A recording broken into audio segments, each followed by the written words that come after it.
हमारे मुंह में जो बैक्टीरिया जो सबसे ज़्यादा केरीज करता है दैट इज स्ट्रेप्टोकोकस म्यूटेंस।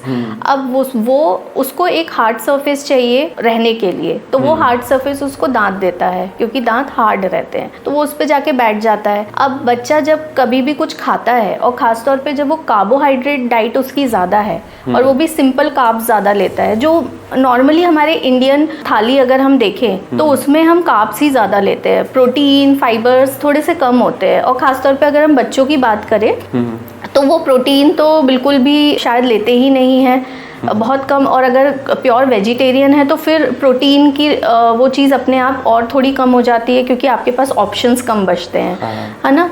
तो कार्ब्स ले रहे हैं, अब वो बैक्टीरिया को ना कार्ब्स बहुत पसंद होते हैं। वो जैसे आप कार्ब्स ले रहे हो वो बैक्टीरिया भी कार्ब्स खा रहा है और वो उसको मेटाबोलाइज कर देता है एसिड में।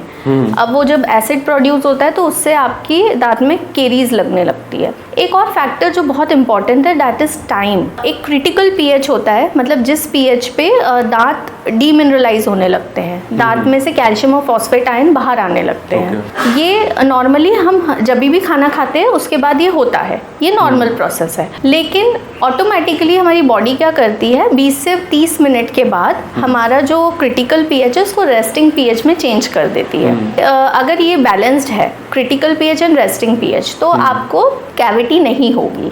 लेकिन अगर अब आप इमेजिन करें कोई बच्चा है, उसने एक बार खाना खाया या कुछ भी उसके मुंह में गया, 20 और 30 मिनट का क्रिटिकल पीएच का फेज जो वापस से रेस्टिंग फेज में चेंज हो रहा था, उसी के दौरान उसने फिर से कुछ खा लिया तो वो रेस्टिंग फेज में गए ही नहीं। अब उसका कैल्शियम एंड फॉस्फेट आयन बहुत तेजी से दांत से बाहर आते जाएंगे और धीरे धीरे करके कैविटी होगी। तो जो ये फ्रीक्वेंट मंचिंग की आदत होती है बच्चों में, ये थोड़ा सा हमें देखना चाहिए। अगर बच्चा बोल भी रहा है मंचिंग के लिए तो हमें कुछ हेल्दी ऑप्शंस दे देने चाहिए बच्चे को।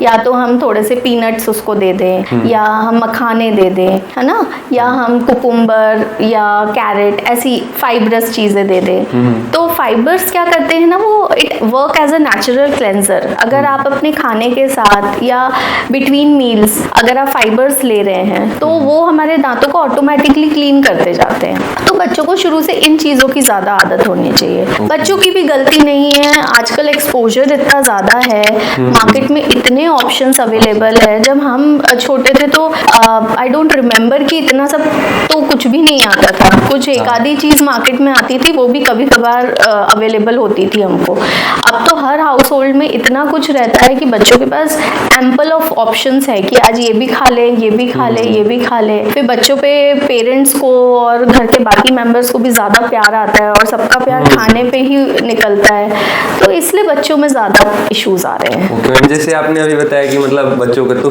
मेरा एक भांजा है मान लीजिए, और उनका मतलब दांत आगे पूरा काला हो चुका है, मतलब कम उम्र में 4 से 5 साल का ही अभी, तो ये क्यों हुआ? ये वही अर्ली चाइल्डहुड केरीज है।